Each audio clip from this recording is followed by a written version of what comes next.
I always grew up believing Christmas was a safe time. You know, a night protected by the twinkling lights on the tree, the warm glow from the fireplace, and the sound of carols playing softly in the background. It was supposed to be a night where all the bad things in the world just stayed away, out in the cold.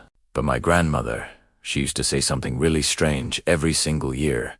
Right before we went to bed on Christmas Eve, she'd look at us, real serious, and say, "If Santa comes late, don't thank him."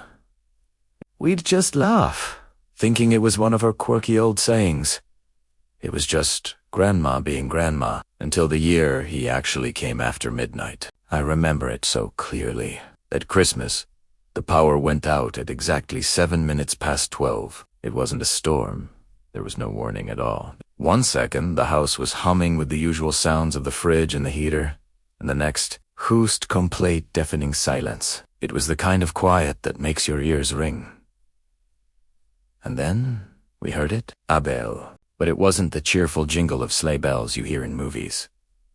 No, this was a single, slow bell. Its sound was deep, heavy, and it seemed to echo from far away. It sounded like something massive being dragged slowly across a frozen lake. We all just froze in our beds, listening.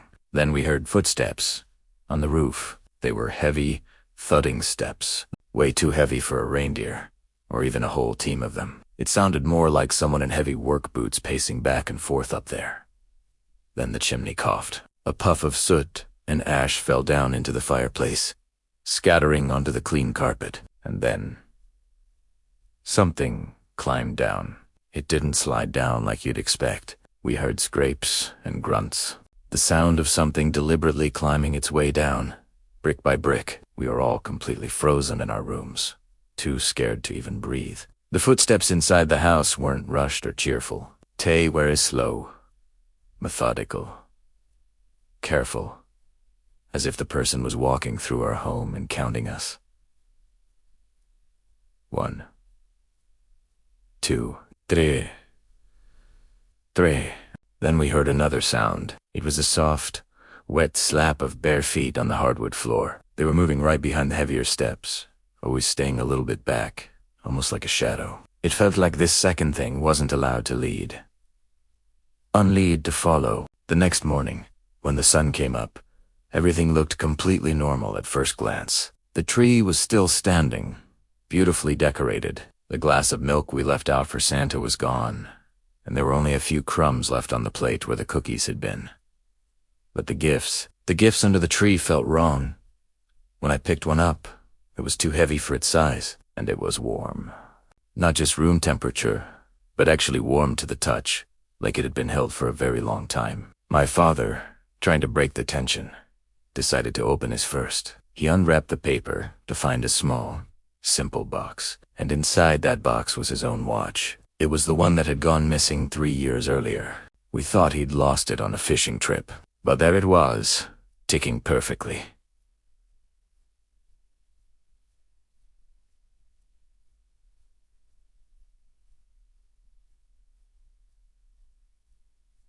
Then my mother opened her gift. She let out a scream that I'll never forget. It was her favorite childhood doll, the one she called Lily. The doll she had buried with her little sister decades ago after she passed away. That's when we started to notice a horrifying pattern. Every single gift was something we had lost. Not just misplaced things like car keys, but things that were truly, deeply lost to us forever. Lost memories, lost loved ones, lost pieces of our past. That's when my grandmother finally broke down. She started crying, her whole body shaking, and through her sobs, she whispered, "He keeps the list, but he doesn't collect alone." She finally told us the truth she'd been hiding all these years. Santa doesn't really punish the naughty kids. He just marks them. He puts a check next to their name on his list, and when the bell rings late, after midnight, that's when the collector comes with him. The thing that follows behind, the thing with the wet, bare feet, the being that comes to take the things that Santa himself isn't allowed to touch. It doesn't come for presents. It comes for people.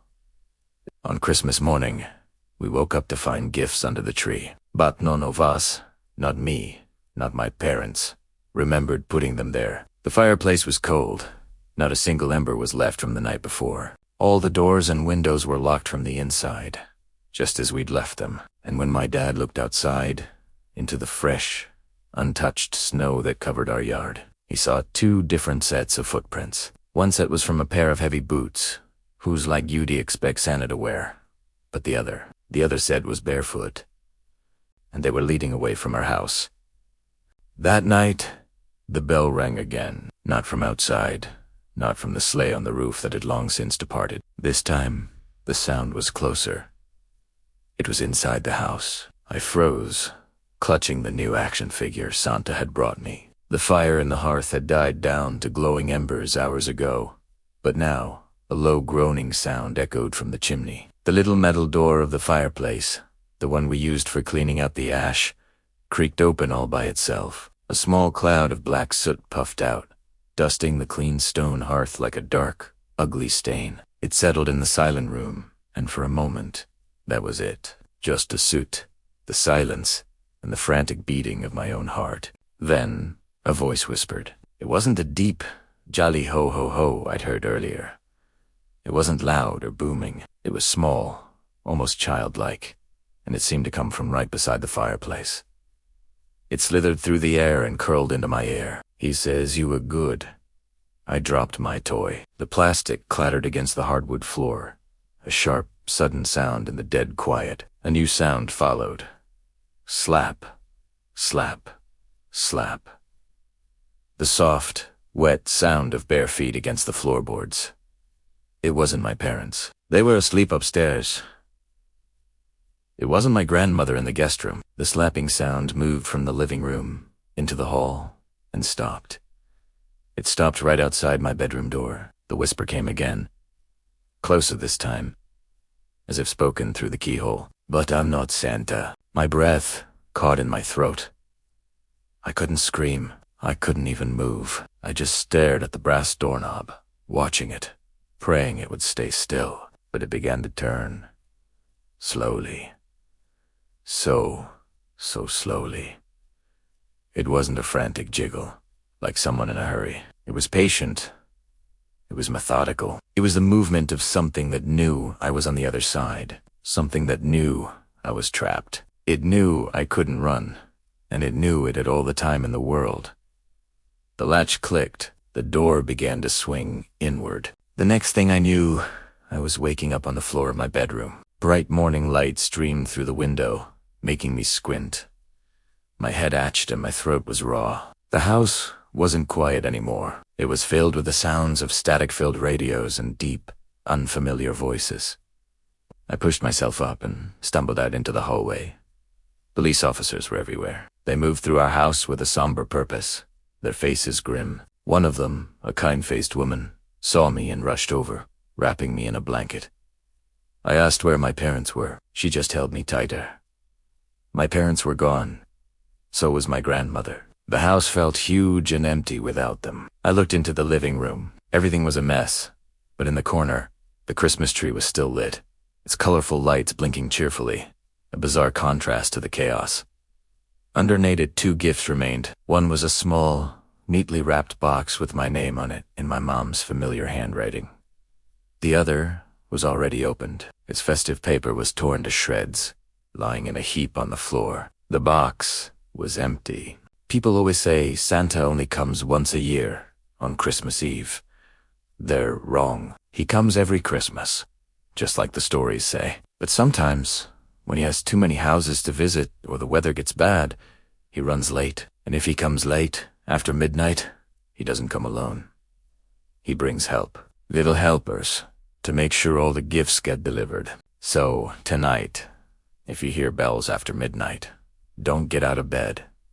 Don't run to the window to see the sleigh. And whatever you do, don't check the gifts under the tree, because Santa didn't come alone, and one of them is still waiting.